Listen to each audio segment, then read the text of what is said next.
Kayo po ba mga bossing ko ay isa sa mga mananaya at kayo po ay napakarami ng tiket mga bossing ko ng inyong natayaan.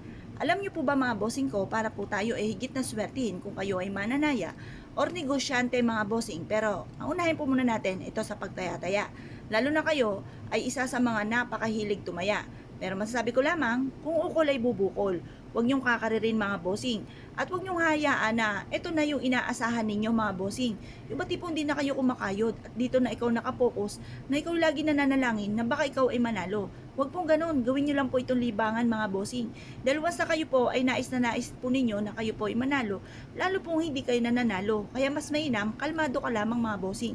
At ito po ay gawin niyo lamang libangan. Ang pinaka-importante, kayo po ay may trabaho. At ito po, kapag naibigan niyo lamang, sa kanyo po ito gagawin mga bossing. May tuturo po ako sa inyo po mga bossing na isa sa mga sikreto. Upang sa ganon, kayo po higit na maka-attract ng swerte or kaya po ay makapanalo. Baka po sinasabi po ninyo, ako'y nanalo na. Ako po lagi nananalo mga bossing ko ng 5 numero na malaking tulong naman mga bossing upang sa ganon madagdagan ng aking puhunan. Pero sa totaling jackpot mga bossing ko, meron akong kakilala na isa sa mga talagang nakaukol sa kanya na naka-jackpot mga bossing. At ito po mga bossing ko, isa sa tao na napakahilig sa mga pampaswerte. At tunay namang siya ay sinuwerte. Pero masasabi ko lamang, kahit sinabi mong 5 numero lamang, abay, swerte na rin po yan. Kasi padagdag din po yan ng puhunan. Ngayon po mga bossing, ang gawin nyo po ay ganito. Kunin nyo po yung mga ticket ninyo na inaalagaan. Ito po ay gagamitin nyo lang yung mga lumang ticket na hindi naman nakatama. O 3 numero lamang po ang nakuha. Ako po minsan mga bossing, dahil sa ako ay busy, kahit nakakatatlo o 4 ako, hindi ko ito nakiklaim mga bossing. Dahil nga po kawikaan ko po, gusto ko ay 5 or kaya po ay jackpot kasi may halaga na po yun. Kumbaga pag minsan pong 4 ay parang 1,000 lamang po ito mga bossing. Ngayon, pinagsasabay-sabay ko na po itong i-claim. Pero madalas ko pong ginagawa, hindi ko na po ito napagpapalitan kung ito'y palit ticket. At ito po mga bossing ko, pinapalitan ko at nag-aano po ko ng effort kapag po ito ay nakalima ng numero mga bossing. Yan pa mga bossing, tuturuan ko po kayo para kayo po ay laging makakalima. O kaya po kung talaga nakaukol sa inyo, ay kayo po ay makaka-jackpot. Subukan nyo po ito mga bossing.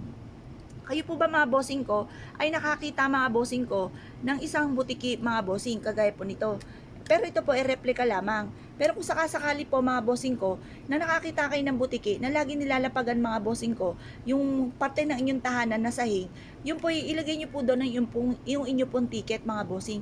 Kasi once ito po ay nadikitan po ng butiki, di ba't ang butiki po ay napakatinding kumapit? Ito po mga bossing ko ay may mga pagkamalangkit din ng kanyang katawan. Ngayon po mga bossing, pero huwag kayong pupugsa mga bossing ko ng butiki kasi malas po yun. Ilagay nyo lang po sa parting yon kung saan laging dumidikit ang butiki, doon nyo po siya ilalagay para kapitan kayo ng swerte. May hatid na swerte mga bossing ko ang butiki. Sabi nga po kung machechempohan ninyo na nakita nyo na ang butiki ay humalik sa lupa, ito daw po ay may taglay na swerte kapag nachempohan ninyo.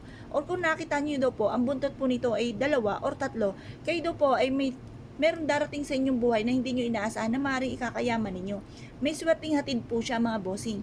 Yan po mga bossing, sabi po nila, kapag kayo nagdadasal at tiktik ng tiktik ang butike, sinasang-ayunan ka ng ating butike at maaaring matupad kagad ang inyong kahilingan. Kung halimbawa na nagsasabi ka naman ng pangit at biglang tumiktik ang butike, ikaw ay magdasal at kontrahin nyo kagad na huwag maganap kung ano man po yung dinasal ninyong pangit o kung anong inisip nyong pangit or sinabi ninyong pangit.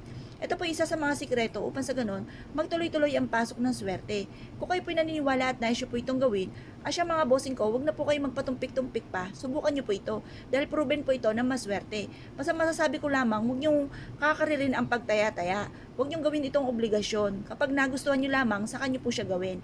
At ito po mga bossing ko, kailangan may positibo kang pananaw sa buhay. Baka naman tumataya ka pero sa isipan nyo, baka kayo ay matalo. Huwag pong ganun mga bossing, huwag ka na munang tumaya kung ganun ang inyong nasa isipan.